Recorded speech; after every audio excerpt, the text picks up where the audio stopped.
नबी आकरम की हालत यह थी कि जब आपका इंतकाल हुआ, दिन भर लोग देखते रहे आपकी शक्ल, आते गए देखते गए, खाली करते गए हुजरा। कुछ लोगों को जितना लेट पता चला वो लेट में आए। एक जमात रात में आई, अल्लाह के रसूल की शक्ल देखना चाहती है लेकिन अंधेरे में शक्ल नहीं दिख रही। कहा अम्मी आयशा, अल्लाह के नबी का चेहरा कैसे देखें, थोड़ा सा चिराग जला दो। चिराग समझते हैं ना, हमारे यहाँ जो भी होता हो, चिराग जला दीजिए, चिराग, ताकि हम चेहरा देख लें।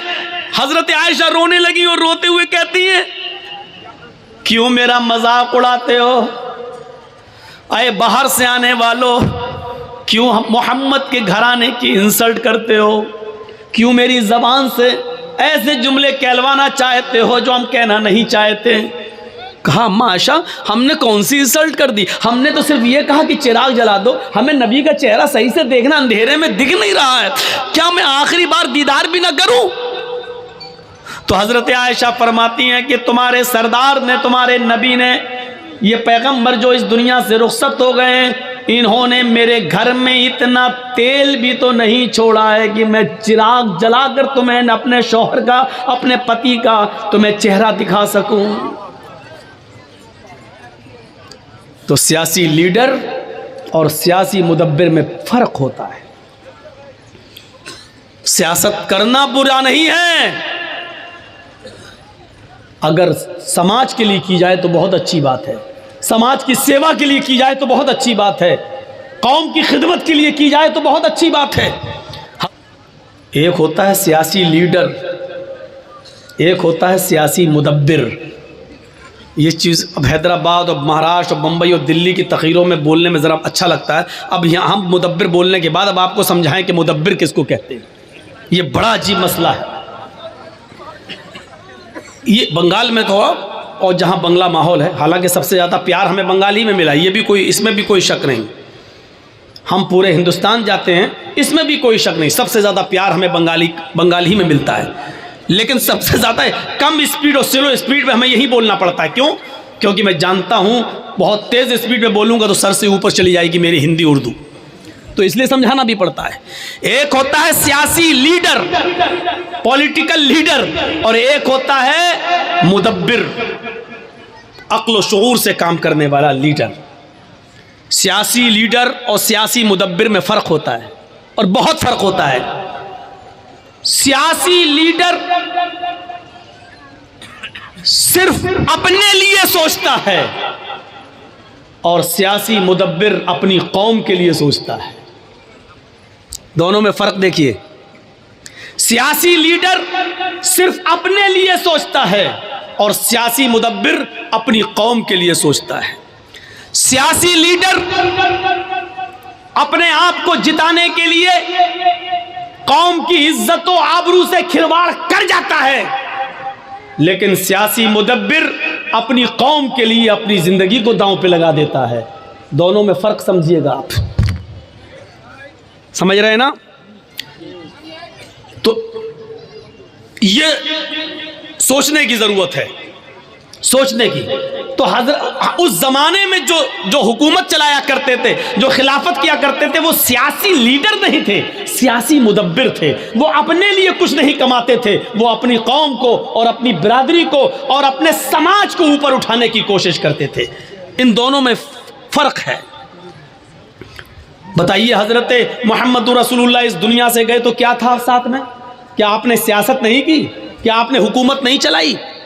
आप ताज्जुब करेंगे, आज एक मामूली एमपी, एक मामूली नेता, एमपी तो बहुत दूर की बात हो गई है, एमएलए तो बहुत दूर की बात हो गई है, एक मामूली गांव का सरपंच, गांव का मुखिया अगर मरता है तो उसके घर में भी इतनी जमीन और जायदाद छोड़ के जाता है कि उसकी 7 पुश्तों तक औलादें खाती रहें आराम से और उसको तकलीफ ना हो। लेकिन सियासी मुदब्बिर जब इस दुनिया से उठता है तो उसके पास कुछ नहीं होता। हजरत आयशा फरमाती है कि कुछ लोग रात में नबी अकरम को देखने आए जबकि आप इस दुनिया से रुखसत हो चुके थे, इंतकाल हो चुका था। सबसे ज़्यादा डिस्टर्ब आप लोग कर रहे हैं वीडियो बनाकर। सामने वाले आप लोग बैठिए, वो लोग बैठे उनको देखने दीजिए। आप लोग बैठ जाइए, नहीं तो पीछे जाइए, गलत बात है ये। यहाँ से हटिए आप लोग, ये इस लेवल में करिए, ये इसके लेवल में, यहाँ से चलिए आप।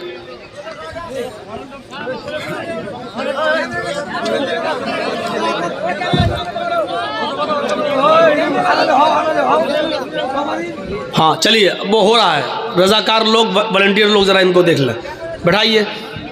हर आदमी अपने मोबाइल में कैद करना चाहता है, ये बंद तो नहीं है, यूट्यूब आए तो हैं यूट्यूबर लोग।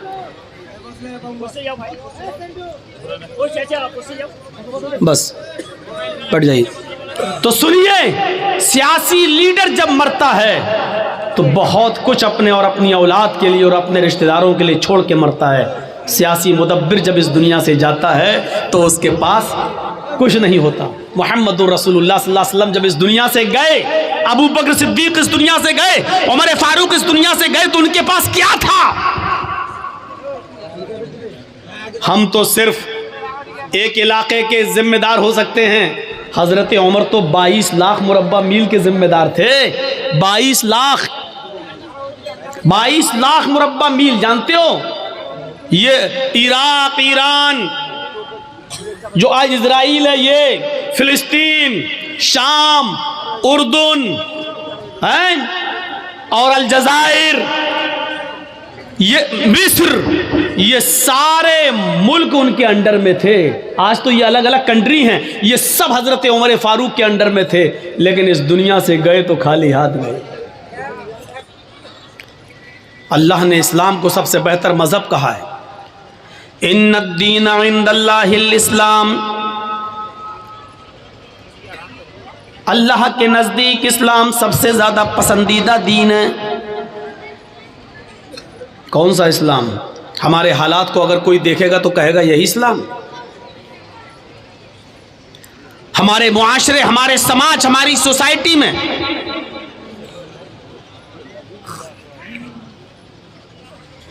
जब घूम कर देखेगा तो यही मुसलमान।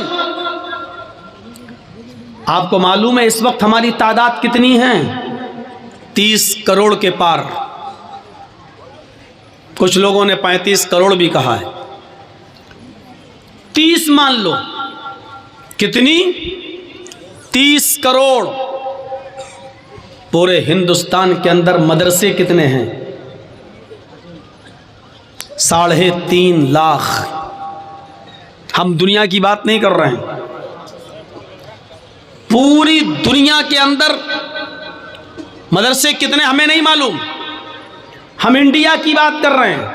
इस वक्त हिंदुस्तान में, इंडिया में मुसलमान कितने हैं? 30 करोड़। मदरसे कितने हैं?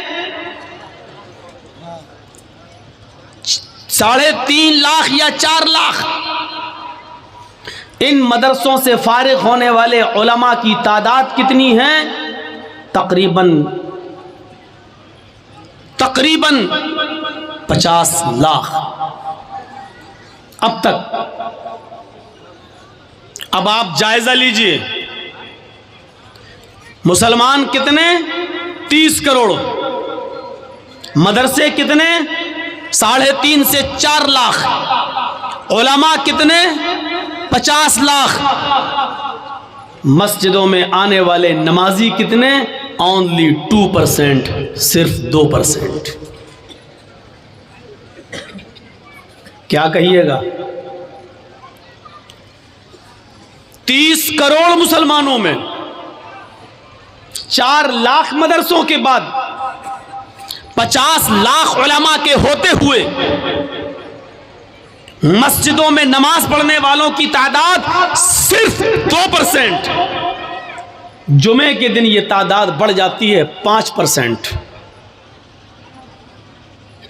रमज़ान में ये तादाद हो जाती है 10%। ईद और बकरीद की नमाज में ये तादाद बढ़ के हो जाती है 15 से 20%। मैं पूछना चाहता हूं कि 5 वक्त की नमाजों में 98% मुसलमान कहां है? हम क्या कर रहे हैं?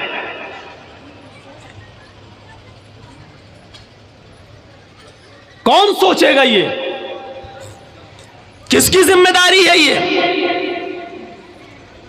हमारे नबी ने तो 7 साल की उम्र में ही कहा था कि बच्चे को मस्जिद में उंगली पकड़ के ले जाओ नमाज के लिए।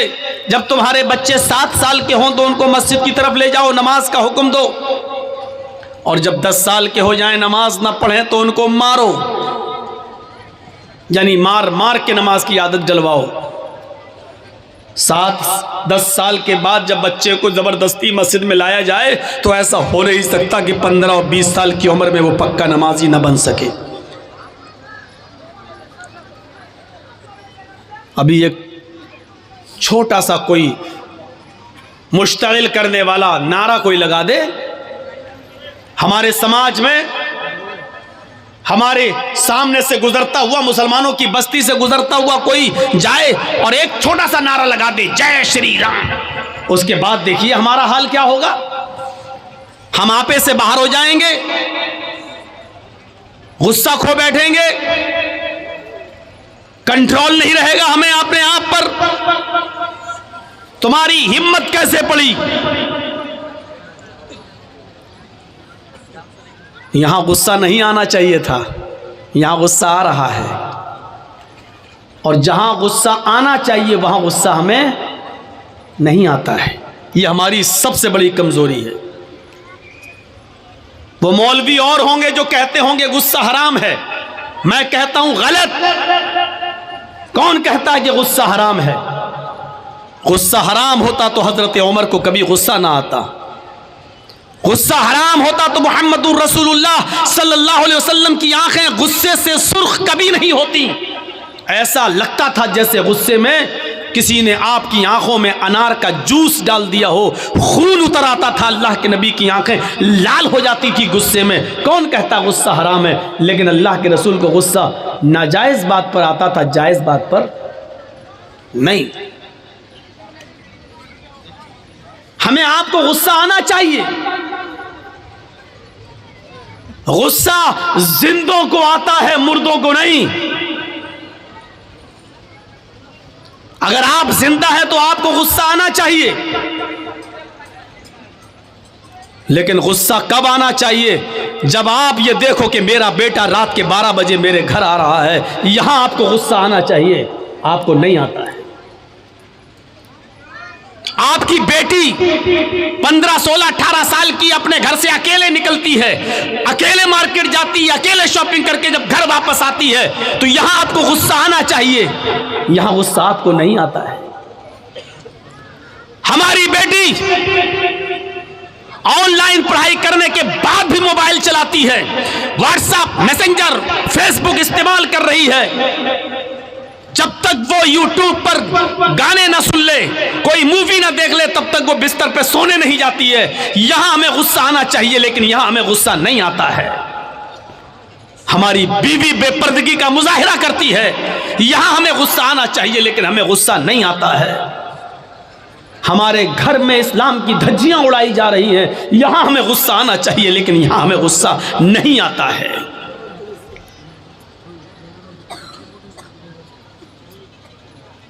कौन हिसाब लेगा? आप जिम्मेदार हैं। आप अगर शादी हो चुकी है, पति है, तो पत्नी का हिसाब आप लीजिए। शादी के बाद अगर आप बाप बन चुके हैं तो अपने बेटे का हिसाब आप लीजिए, अपनी बेटी का हिसाब आप लीजिए। अगर आपकी बहन है तो बहन का हिसाब आप लीजिए। हिसाब जिंदे लेते हैं, मुर्दे नहीं।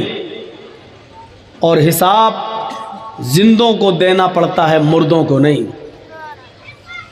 आप पूछिए जलसा कमेटी वालों से, आपने इतना चंदा किया, कितना पैसा खर्च हुआ है, कितना बचा है, बचे हुए पैसे का क्या करेंगे? आपने दिया है, आपको हिसाब लेने का पूरा अधिकार है। आपके यहाँ मदरसा चलता है, मदरसे में आप चंदा देते हैं, आप देते हैं तो आपको हिसाब लेने का हक है। और मदरसे की कमेटी को, मैनेजमेंट कमेटी को हिसाब देने का पूरा इख्तियार है, पूरा हक है। हिसाब जिंदे लेते हैं, हिसाब मुर्दे नहीं लेते। हिसाब जिंदे देते हैं, हिसाब मुर्दे नहीं देते। मुर्दे तो देते हैं फरिश्तों का हिसाब, और कयामत के दिन देंगे वो अल्लाह के सवाल और जवाब का हिसाब। मेरे भाइयों, जिंदगी में अगर आप जिंदा हो तो हिसाब लेना सीखिए और हिसाब देना सीखिए। हजरत उमर मिंबर के ऊपर खड़े हैं मस्जिद में जुमे का खुतबा देने के लिए, और जैसे ही कहते हैं अल्हम्दुलिल्लाहि नहमदुहु व नस्तईनु, एक नौजवान खड़ा होता और कहता है क्या उमर, मैं तुम्हें खुतबा नहीं देने दूंगा। हजरत उमर ने कहा वजह बताओ, रीजन बताओ, कारण बताओ, सबब बताओ क्या है। उसने कहा आए उमर पहले ये बताओ क्या आज नया कुर्ता तुम पहन कर आए हो, ये नया कुर्ता तुम्हारे पास कहां से आया?